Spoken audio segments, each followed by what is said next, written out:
Coming up on this episode of the Preston North End Weekend Warm-Up, we're celebrating the EFL's Women's Weekend, we'll look ahead to the visit of Bournemouth, and in the studio we're joined by Josh Murphy. All that and so much more on the Preston North End Weekend Warm-Up. Yes, hello and welcome to this latest episode of the Weekend Warm-Up. We've got a very special guest in the studio, Josh Murphy. Brilliant to see you. First, most important question, how are you doing right now? Yeah, really good. Looking forward to everything. Obviously, I'm stepping up my recovery at the moment, so I'm happy and enthusiastic, so just ready to crack on now. We saw you out on that training pitch the first time in, 4 months for that game against Fleetwood. How was it? Yeah, it was good. It was good. It's nice to stretch the legs. Obviously, it's been 4 months without a game. So yeah, it was very nice to be out there with some of the boys again and just getting a good feel. How did you feel the morning after? A little bit leggy, but yeah, no, I'm stepping up my fitness, so I'm feeling good. Good stuff. It's great to see you. Loads to talk with you about, which we'll get through between now and the end of the show. But let's start off with a little bit of a rewind. That's Craig David for you there, and the visit to Coventry and the highs and the lows. Potts inside right channel. Potts away to Johnson. Johnson finds the run of Evans. Evans bearing down on goal. Forces the save from Moore. It remains goalless, but North End testing the keeper for the first time. Josh Earl has it on the left. Overlapping run from Alan Brown. He pokes it through here for the captain. Brown gets the ball first. There's a leg put out and Brown goes down. Well, a question for the referee that goes unanswered. Johnson carries it away, finds a support in Alan Brown. Brown has Evans in support, rolls it up for Evans! Denied by Moore, the second time from the Coventry goalkeeper who had to deny Ched Evans there. Potts back to Evans again, who uses his body expertly, holds off Clark Salter, now rolls it across, it comes to Archer. Archer onto his left, crosses it back, looking for Evans, and it gets the post! And Moore then with his footwork recovers well.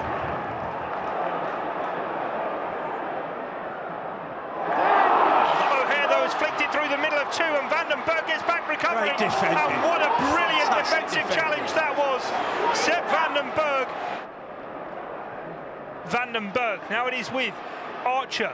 Archer into Reese, takes it back off him. Archer from range, looking to try and open the chance. He shoots. It's pulled out by Moore. It falls for Potts. It's blocked and Brown trying to keep it alive.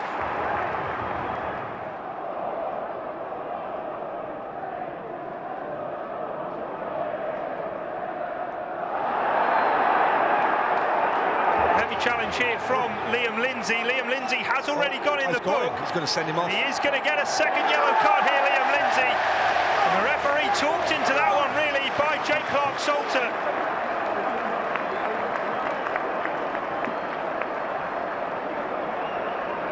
Poor pass from Coventry City, picked off by Daniel Johnson. Johnson will carry it forward here. He's got a run from Emil Rees outside of him. He finds Emil Rees. Rees into the box and down! It's a penalty! It's a penalty for Preston North End! Well, in the blink of an eye, the game has erupted. North End reduced to 10 men, and moments later, they break down the pitch. Emil Rees tripped, and North End have a penalty, and maybe a chance to win it. Has been sent off as well, the last man. This over a 2-minute wait now for Daniel Johnson. The ball is placed. He and Simon Moore stand off. Referee Stroud blows the whistle and up steps Daniel Johnson. Johnson into the back of the net. Championship drama at its finest. Preston North End leave it late on the road again, but they've got the lead. Daniel Johnson with his 6th of the season. It's Coventry City 0, Preston North End 1. Hamer does take, curls it goalwards. It's headed up in the air. There's a goalmouth scramble. Diaby gets across. It falls now for Tavares. Tavares shoots! And he's equalised for Coventry with what will be the last kick of the game. 7 minutes played in the end. 6 were added on. It's a minimum. It's Coventry City 1, Preston North End Right, back in the studio now with Josh. We're obviously only borrowing you for the time being from Cardiff City. So a lot of changes since you've been here. How have you coped with all of those? Just taking each day as it comes. Obviously, coming into a new club, it's about finding your feet quickly. It's doubly as hard when you get injured. So obviously, there's been a lot of obstacles and hurdles to overcome, but there's light at the end of the tunnel, and hopefully I can be back out there soon.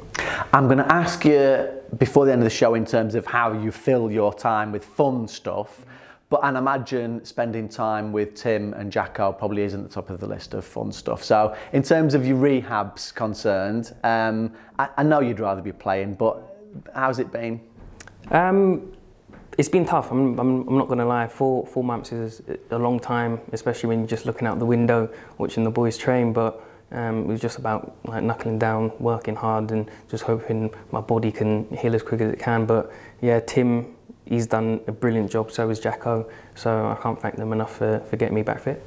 And obviously, in the time that you've been here as well, a new manager has come through the doors, which is tough at the best of times, despite the fact you couldn't play, so you couldn't show him what you could do. Have you had a chat with Ryan Lowe yet? Have you had a good natter about stuff? Yeah, we've had a good couple of conversations just about playing styles and where I can fit into the team. So they've been promising. So hopefully I can just keep performing in training and biding my time and hopefully get a chance. And games at Deepdale, you've been to watch those and see how they're doing. What have you made of the Deepdale experience with the lamb on your chest now?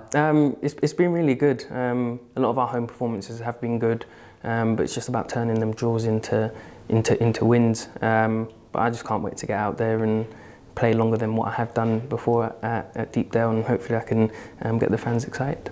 More from Josh in just a moment. It's the EFL Women's Weekend, which I know you know about. I also know you know that on Tuesday it's International Women's Day. We've had that chat. Your mum was a big influence on you in your earlier formative years, and your brother, of course. Yeah, massive. She was a proper football mum, just drive us up and down the country. So me and my brother probably couldn't thank her enough for all the work that she put in with us and all the tellings off we got in the car on the way home. So yeah. No. If you didn't play as well as you should have done. Yeah. Always helping you raise the bar. My mum used to take me on North End quite a lot when I was young as well. So I owe, if I can try and say it, this is how emotional I'm getting by thinking about my mother. This is how much I owe her as well, I suppose. We caught up with Melissa Brown this week. Melissa is one of the academy coaches across at Springfield. Right, let's start off then, Melissa, in terms of how you got into football. Yeah, just from a kid, kicking a football around the back garden with my brother, and then taking it into school, and then joined a team and went from there, never looked back. The rest of my family weren't really interested in football, but were great supporters for me, took me here, there and everywhere. Yeah, and that was it really. Started with a ball in the garden with my brother and then went from there. So in terms of maybe role models as a young girl sort of growing up and getting to football, I appreciate you saying your brother was probably one of those role models as well. But now when we see sort of the Steph Hortons of this world, or the Gemma Bonners, or whoever it might be that girls can immediately identify with. Yeah. Did you have anybody like that when you were younger? A female to look up to? More male role models, to be honest, when I was younger, because the women's game was nowhere near where it is now. I remember when I first found out about Mia Hamm, who was a soccer player in America. She was really the trailblazer for sort of professional female footballers. So I bought a book about her, started watching some of her videos. And so yeah, probably other than Mia Hamm, there was only really male role models for me in the footballing world. So who might it have been then that you looked up at getting into it? Oh well, Junior Bent's one of them definitely, who's a coach now at the academy, one of my favourite footballers. Does he know footballers. That? Do you know what? I don't know. Maybe he does now. I do go a bit sheepish when I'm around him, so maybe he does.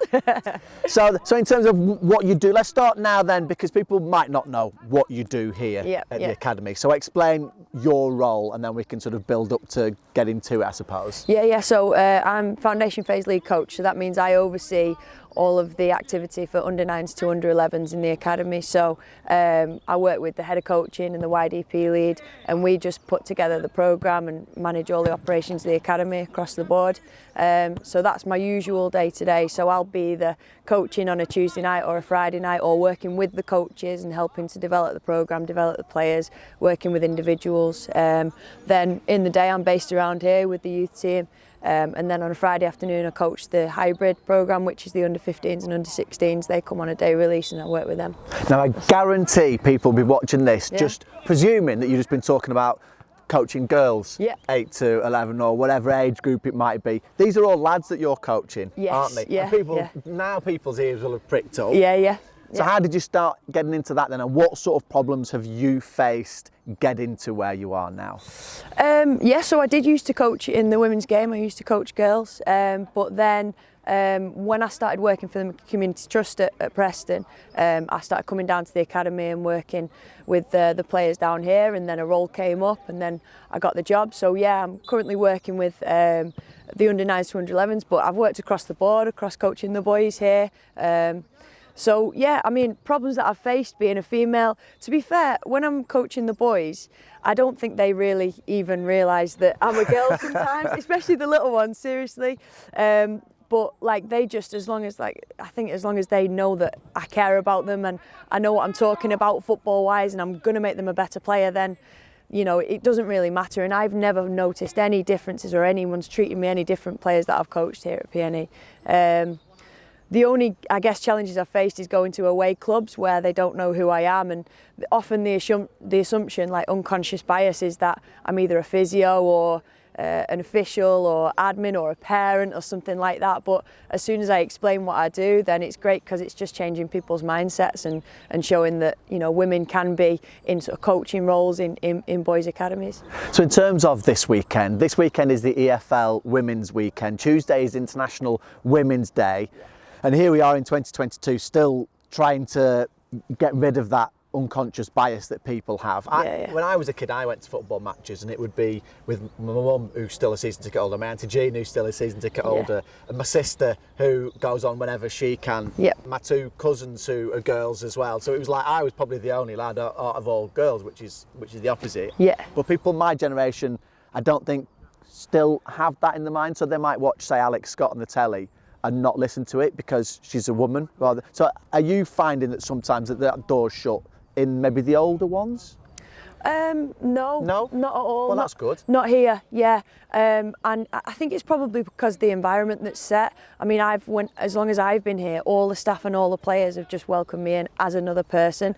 The main thing that was said is that the club just wants good people in good positions. So for me, that's really powerful.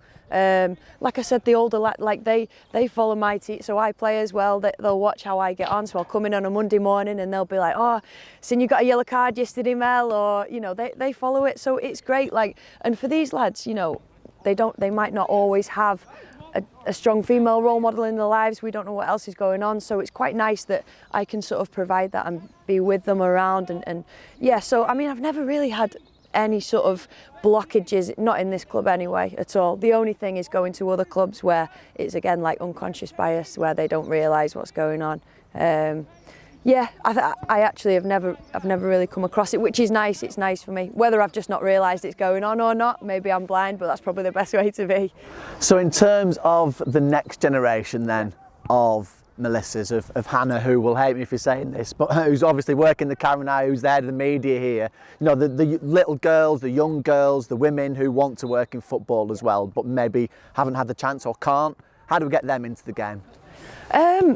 I think a lot of it is visibility. So we're getting a lot more women's sort of matches on TV. The publicity around it is brilliant, and it's just changing mindsets in people. So things like this and promotions like this and the stuff that the club's doing is brilliant, and getting faces out there. So it's just visibility, role models, and girls just need to know that it's not a man's game anymore. It's not. It's for all of us. So yeah, as long as they can see that, then we're going to keep moving forward. So if you look at as well, it is the EFL Women's Weekend. It's International Women's Day on Tuesday. Her game too. If you look on Preston North End's website and on social media, you'll find all the activities that are happening. 100 guests will be coming through the scheme this weekend. Female guests, it must be added, specifically to try and get that engagement raised and the awareness raised more. And hopefully we'll get more Melissas coming through everywhere. Yeah? Hope so. Super. And as well as those activities, Preston North End is showing its solidarity, not just this weekend, but constantly with the people across in Ukraine, with the ongoing crisis there. And you can support too. If you go online on Preston North End's website, more details about how you can help in the support, and on match day there'll be drop-off points. More information online, pne.com, and across all social media platforms. Right, as you know, well, as you might not know, I'm sure you do watch the weekend warm-up every single week religiously. He likes it, he subscribes to it, you will too on the strength of that. But just in case you've forgotten, in case you've had amnesia walking in here, we like to talk a little bit about you. We humanise footballers because apparently you are humans out there. I'm not too sure. I do know about you that you like your films. Yes. So what sort of things you're into? Any superhero movie. You say any, but is it not particularly Spider-Man or? Oh, I like Spider-Man. I like Spider-Man, I like Iron Man, I like Batman. Yeah. They're all up Milkman. my arm. They're all up my arm. Yeah. So, shut up. yeah. Can we see them? Yeah, we can. You have to like roll your sleeve. I don't want you to take your clothes off I because won't be able to. It's too underneath tight. it, but It's too tight. oh, We've got a Joker. hang on. Wow. We've got some Power Rangers on the side. Wow. There. And then we've got an Iron Man here and a Spider-Man up at the top. Wow, that is quite impressive in a weird sort of way. Yeah. It's Yeah. my little obsession. I like it. No, I do like it. That. So what is it about them? Why particularly? Was it as a kid? Did you have? Were you into comics as well? No, I've never really been into comics, but I think the films, they just excite me, and I think everyone, when they were growing up, they wanted to be some sort of superhero. So yeah, just as I got older, I was wanted just to be like, why not? Ronnie Hildersley. I don't know who that is. Well, we'll teach you. Are you looking forward to the new Batman film then? Yeah, well, I'm planning to see it on Sunday, so, Right. so I'm hoping it's good. Massive screen, presumably. Well, I'm going to go there by myself. I might get a mask and try and blend in. Do you have to go in fancy dress? Is that what it is? Please tell me you're actually going to wear a Batman costume to go. No, I can't. Oh, I you can't, can? I can't. Why can't I'm you? going by myself. If I had a partner to go with, then... Yeah, but if you're going by it'll be yourself, that means that you can be even braver then, because you've got the mask on. Nobody's going to know. No. They're going to know. Nobody's going to know. They're going to know. Do it. fun. Maybe. Yeah, please, that would be amazing. Please do it, that would be fantastic. Right, so I also know you do like a little bit of golf. Yeah, a little bit, yeah. Yeah, have you managed to play much recently with you not being necessarily fully fit? No, I haven't, and the weather's not been too great either. A fair weather golfer, are you? Yeah. Fair enough. I think most people are. Okay, what about the old computer games? Are you into them? This is computer games. You know, that's computers, this is computer games. A little bit too much, I think. Are you? Oh, yeah. Right. Are you in the gang that put Yes. Ah. That's the only way to do it. Right, okay. So who do you play with? What games do you play? Call of Duty, I think that's just the Right. standard. And then I play with like a lot of my mates from back home. Okay. And then sometimes with the boys in the dressing room. Okay, we really do need you to get you back on the pitch as soon as possible, don't we? I know, because I've read it in the matchday programmes, and also we had a little brief chat about it in terms of your allegiances. So one of your heroes runs off and celebrates like that in terms of, you quite liked Alan Shearer, I think, as a kid. A big Newcastle United fan, so explain that one to us. My parents, they're from the northeast. My mum, she grew up there. So I think it just runs in the family. So obviously that got passed down to me and my brother. Who plays for Newcastle Yeah. United now. So as kids, did you have Newcastle United shirts? Yeah. So if one of you had worn a Newcastle shirt and the other better brother, I'll let you judge who that is, wore the red and white stripe, they could have told you apart because you're identical, you and Jacob, aren't you? Yeah, that would never happen. Saying that, but you know, one day maybe. Yeah. So what was it like then? with having an identical twin? Did you get up to mischief? I think all twins get up to mischief, but obviously being identical, we both like the same things, so dress sense always the same. So we would always have two of the same outfits.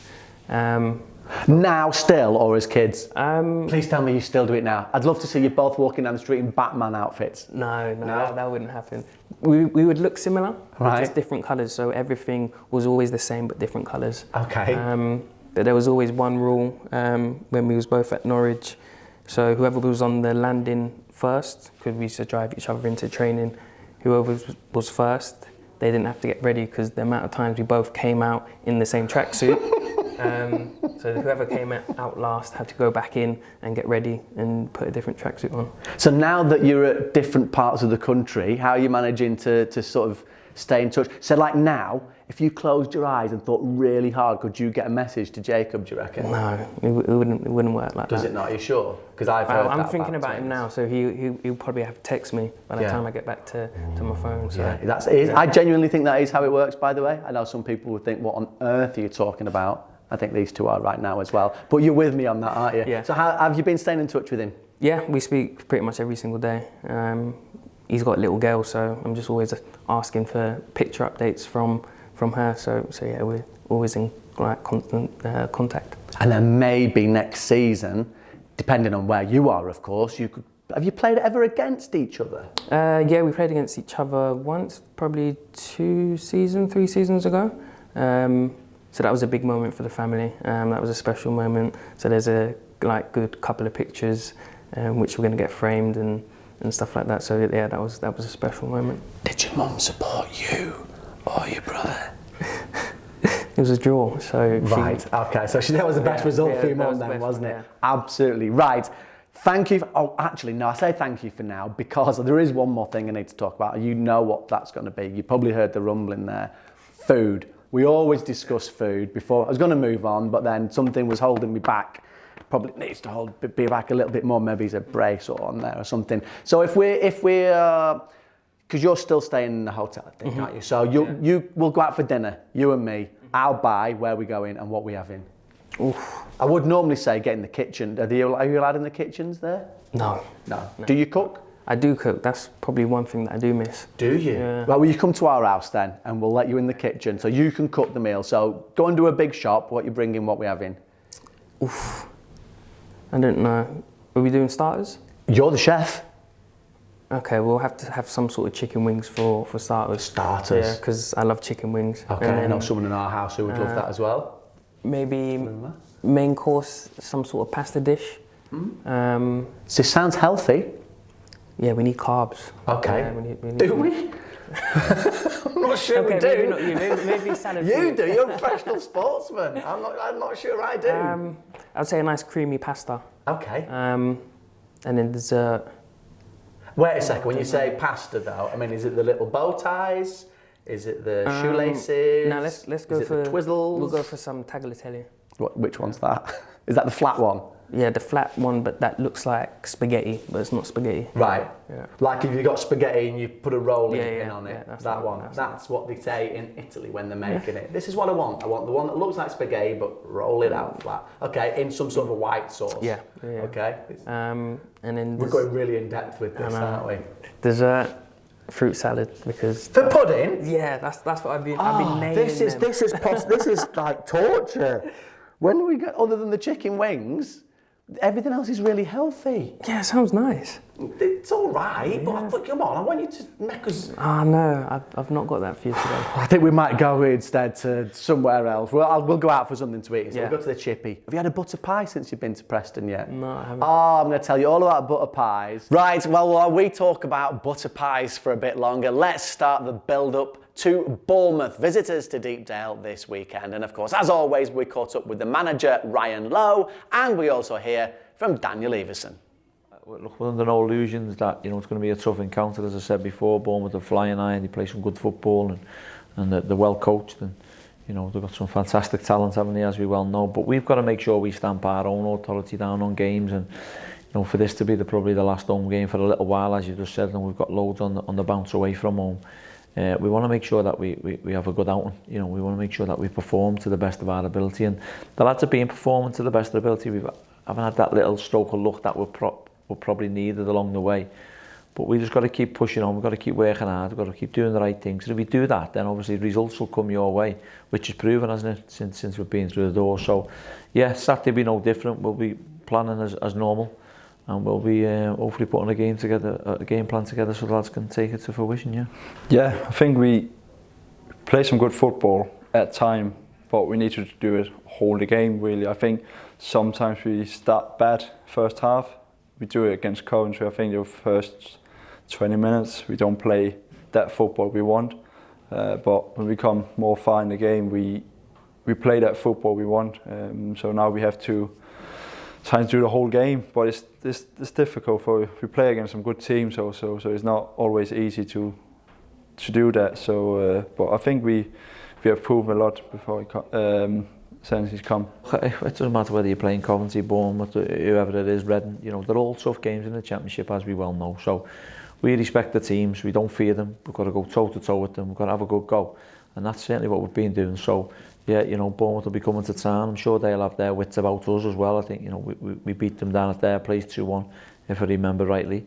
So they'll be wanting to get their own back, but it's up to us to make sure that we put the game plan together for the lads to go out there and execute it. And if they do that, we'll be in with a chance against anyone in the division, as well known. Yeah, we have to play our game. We cannot only focus about them and how they play, but of course we have to look a little bit of them also. But we have to look at ourselves. Right, that is it for this episode of the Preston North End Weekend Warm-Up. Did you enjoy that? Yeah, I loved it. Will you come back again? I hope so. Right, well, we'll make sure of that. In the meantime, I'm going to tell you a little bit more about barm cakes, and we've decided we're going to have a fish finger butty for tea. Don't forget, if you want to watch the match this weekend or follow the match, you can do, of course, on iFollow, PN in all the usual places. All the details will be online. If you want to come to Deepdale, the COP is open again, so feel free. If you haven't bought your tickets yet, you can get them online, mypne.com, or you can get them in person at the ticket office, open until kickoff. Fan zone is open, as always, before and after the game. But we will finish this week with a thought for an amazing lady who I'm sure if any of you knew her or have heard of her, it will automatically have put a smile on your faces. But it was with heavy hearts that we found out this week that Eileen Booth had sadly passed away. So from everybody here at Preston North End, we send our greatest thoughts and sympathies and love to Eileen's family and all her friends, and we'll leave you with these memories. I'm just so thrilled to be able to watch Preston North End.